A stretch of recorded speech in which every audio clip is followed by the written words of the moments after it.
بالله من الشيطان الرجيم بسم الله الرحمن الرحيم قل أعوذ برب الناس ملك الناس إله الناس من شر الوسواس الخناس الذي يوسوس في صدور الناس من الجنة والناس صدق الله العظيم.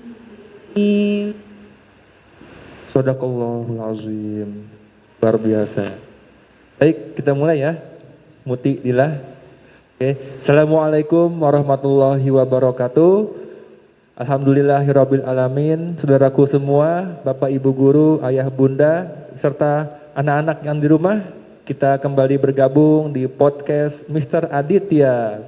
Oke, hari ini Mr. bersama dengan 2 orang santriwati ya dari kelas 9 dan mereka berdua adalah asisten Ustadz Dinamika Umat khusus untuk akhwat atau perempuan ya. Mutiara Salsabila yang paling ujung dan yang tengah adalah Nurul Fadilah.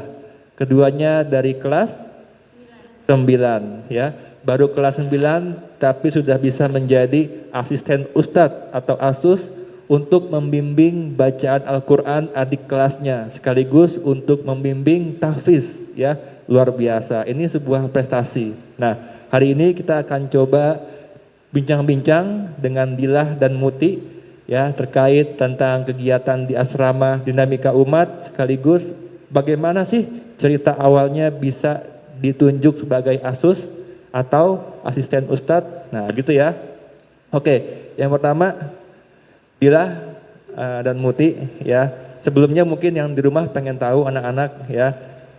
Muti dan Dilah kan dari Ciampea ya. Betul ya? Jauh sekali ya. Dari rumah ke sekolah sejam ya ada?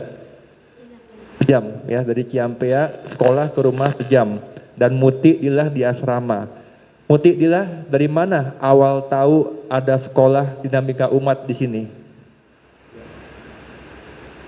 Silakan. Jadi awal Dilah tahu sekolah Dinamika Umat itu pertamanya Muti yang tahu.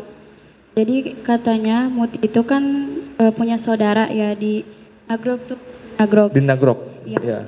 Terus kan emang kebetulan saya itu kan pengen itu ya mondok gitu, pengen belajar Al-Quran kan. Oh, dari SD itu sebenarnya pengen pondok. Iya, pengen Pesantren ya.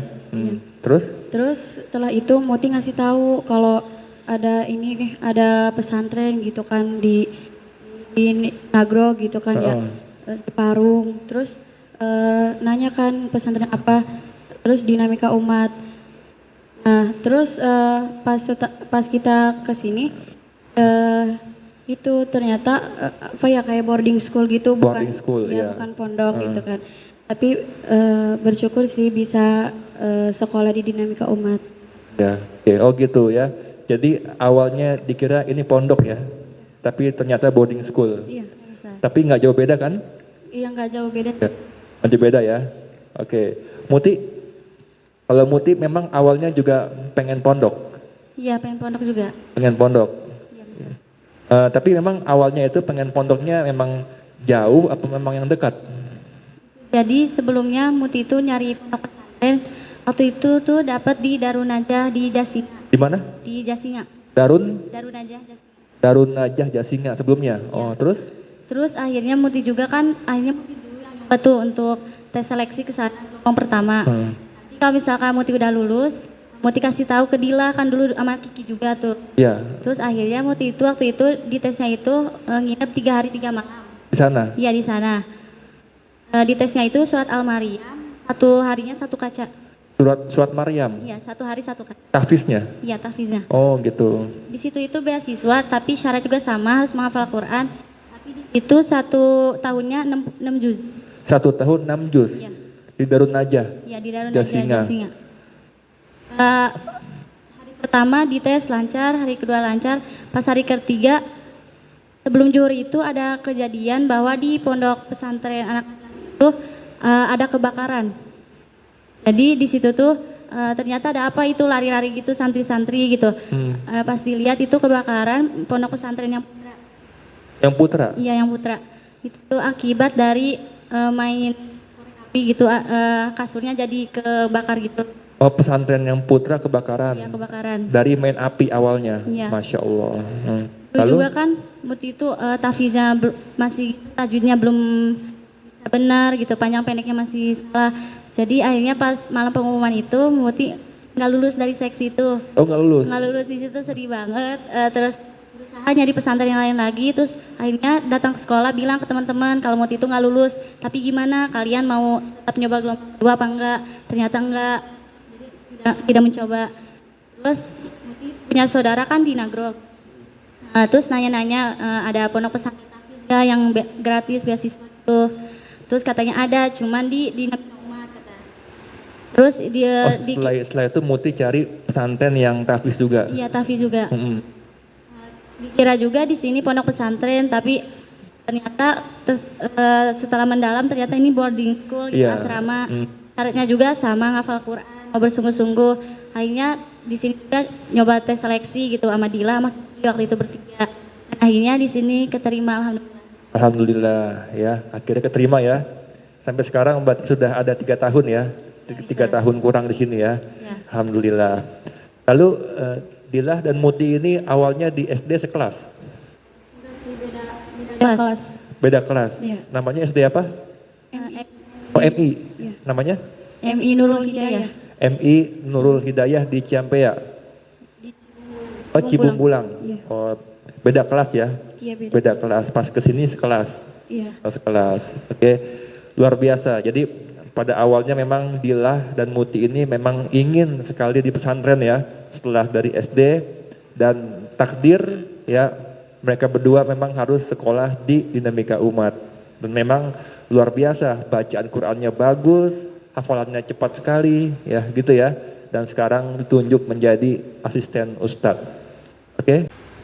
Oke, Dila, Muti, pas masuk di Dinamika Umat kan langsung asrama ya, langsung nginap di sekolah dengan segala tugasnya ya, menjadi anak beasiswa ya, anak beasiswa. Dan itu pulangnya sebulan sekali kan? Ya. Sebulan sekali. Dan di sini Dila Muti memang full 24 jam dibimbing, dibina untuk menjadi anak yang penghafal Al-Quran ya.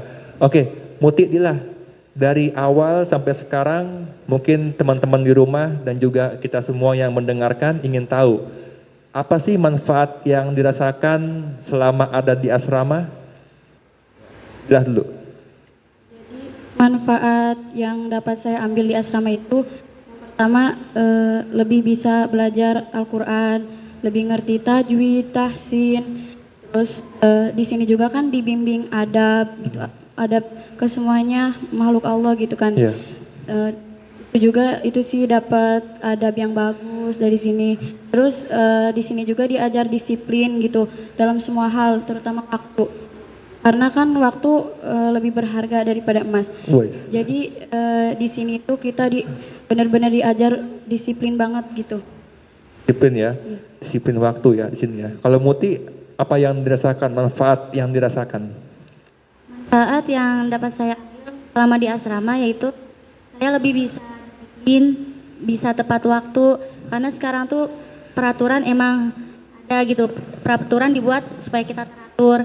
Jadi emang dengan peraturan ini lebih diasah apa itu baca Quran yang lebih bagus, terus ngatur waktunya jadi tepat waktu, bisa bagi-bagi jadwal buat ini mana waktunya main, mana waktunya mengaji. Jadi semua ada di asrama Dinamika Umat ini. Asrama di Dinamika Umat ya, semuanya diajarkan ya, dari adab, waktu, disiplin dan lain-lain gitu ya. Oke, Dila dan Muti, kalau tadi manfaat yang dirasakan, lalu yang kedua, kira-kira selama di asrama nih, kan jauh dari orang tua, pulang sebulan sekali, harus mandiri. Kira-kira apa sih Muti dan Dila, hal-hal yang merasa di asrama itu yang membuat jenuh atau bosan? Apa? Kalau membuat jenuh kayak hari libur, kayak nggak ada kegiatan gitu. Pokoknya pas jam-jam kosong, pas itu kayak keinget keluarga gitu, ingat kumpul gitu. Pokoknya ingat orang tua jadi sedih. Oh gitu, hari libur, nggak ada kegiatan, jadi ingat orang tua gitu ya. Kalau Muti? Mungkin sama juga kalau misalkan nggak ada kegiatan, bosen nih kira-kira ngapain lagi habis ini gitu. Nggak ada kegiatan lagi, jadi merasa bosen gitu, pengen pulang, rasa kayak rindu yang di rumah gitu. Mungkin yang di rumah lagi apa gitu, terus kita di sini lagi bosen gitu. Oh gitu ya. Pokoknya memang kalau lagi libur, kegiatan tidak ada, kebayang di rumah gitu ya, orang tua, keluarga gitu ya, keluarga. Tapi Muti dan Dila merasa nyaman kan ya di asrama ya? Nyaman. Nyaman ya? Nyaman. Oke, Dila, Muti lanjut ya. Oke, Dila, Muti. Dila dan Muti diamanahkan menjadi asisten ustadz atau asus ya. Spesial dari kelas 9 hanya 2 orang ya. Dila dan Muti. Yang lainnya dari kelas 10 SMA ya. Nah, Dila, Muti, bagaimana cerita awalnya? Kok bisa Dila dan Muti yang ditunjuk menjadi asus? Ya. Saya pribadi sih nggak tahu pasti kenapa bisa jadi asus. Tapi kita juga kayak mikir mungkin kan kelas 9 itu kan ini ya banyak gitu kan ceweknya dibanding kelas 10 ceweknya itu cuman 2 orang Cuman 2 terutama orang, iya. yang asrama gitu Iya. kan. Nah mungkin Pak Dimas kan yang milih kita sebagai asus. Mungkin Pak Dimas milih kita karena yang SMA yang ceweknya itu mungkin 2 orang gitu kan. Jadi mungkin biar mereka 2 orang itu nggak terlalu kewalahan gitu, biar nggak didik adik ke kelasnya gitu. Jadi mungkin milih kita gitu ya, karena kan habis kelas 10 itu kan yang paling tinggi kelas 9 Iya. gitu. Ya. Jadi untuk membantu yang SMA juga ya. Iya, Karena yang SMA, yang perempuan, yang di asrama baru 2 orang ya. Iya. Baru orang. Ya, Muti gimana? Kalau menurut saya dengan ada asus ini kan kita bisa terbentuk suatu kelompok kayak murojaah, Iya. nambah hafalan gitu. Mungkin benar kata Dila karena kelas 10-nya cuma ada 2 orang yang cewek sama. Jadi kita dipilih untuk membantu kakak kelas 10.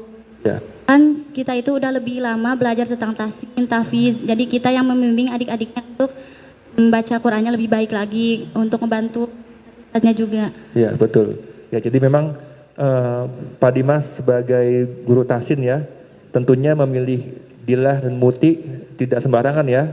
Ya, pasti karena memang Dila dan Muti punya kemampuan yang lebih bagus dari segi baca Al-Qur'an ya. Dari segi baca Al-Qur'an dan juga dari segi tahfiznya memang yang paling banyak hafalannya ya di kelas 9 ya, itu dia. Kalau dari SD memang sudah terbiasa ngaji atau gimana? Ya, Iya sih Dila. udah ada sih kayak setoran gitu-gitu. Dari SD sudah ada, dari MI ya. Iya dari MIA. Kalau tahfiznya? Ada, cuman kayak belum terlalu fokus banget gitu. Belum terlalu fokus. Ya tajwidnya juga masih kebanyakan kadang susah gitu. Oke. Kalau Muti di MI? Di MI juga sama. Di MI juga sama kayak ngafalin Quran itu. Cuman kan waktu itu kan syarat masuk ke Dewi itu hafal 1 juz. Ya. Di situ itu Muti juz 30 belum hafal semua. Tapi karena ada bimbingan setiap hari Sabtunya, jadi kita itu setiap datang itu suruh setoran sama ustadznya. Ya. Jadi gitu. Waktu itu tuh termotivasi karena ada Ustaz Amar yang selalu membimbing. Ya. Kak Amar bilang katanya kalau mau setoran sama Kak Amar boleh katanya 1 hari 1 kaca. Nah mulai dari situ termotivasi 1 hari 1 kaca terus akhirnya hafalannya melebihi target. Oh gitu ya. Oke, lalu Muti dan Dila selama ini yang sudah membimbing adik kelasnya ya, kelas 7, kelas 8, kira-kira ada nggak pengalaman-pengalaman yang lucu atau unik ketika sedang membimbing adik kelasnya untuk baca Quran, untuk hafalan Quran, dan lain-lain? Ada nggak? Nggak ada sih. Kan karena Nggak ada? kan Asus itu ada dua, ada Asus Tahsin, ada Asus Tahfiz. Oke. Nah, kan kita itu Asus Tahfiz. Terus Asus Tahfiznya itu kita megang kelas 9. Oh kelas Megang 9, oh teman seangkatan? Iya. Oh gitu. Kalau Asus Tahfiz megang teman seangkatan. Kalau Iya. Tahsin? Kalau Tahsin itu kayak yang kibar, itu kebanyakan kelas 10 yang megang. Oh kelas 10 megang yang Tahsinnya ya? Iya. Oh gitu, jadi bagi dua nih. Ada asisten untuk Tahsin dan untuk Tahfiz. Iya. Oh gitu, kalau Mutidillah untuk yang mana? Tahfiz. Untuk Tahfiz, teman sekelas. Iya. Iya. Adik kelasnya? Adik kelas Kelasnya sama Kamanda sama Oh dari kelas 10. dari kelas 10. Kak Amanda, Kak Lintang pegang adik kelasnya. Iya. Untuk Sama- yang yang cowok ya kelas 10 yang cowok yang SMA ya, Iya. laki-laki megang kelas 7 dan 9. kelas 7, 8, 9. Oh gitu. Jadi dibagi dua tugas. Oh, dua tugas. Oke. Oke, Muti dan Dila di asrama kan Pak Tanjung membuat sebuah peraturan ya untuk beberapa jenis pelanggaran, kalau dilanggar maka dikenakan sanksi atau denda. Betul ya? Oke. Jadi memang di asrama peraturannya sangat sangat banyak ya.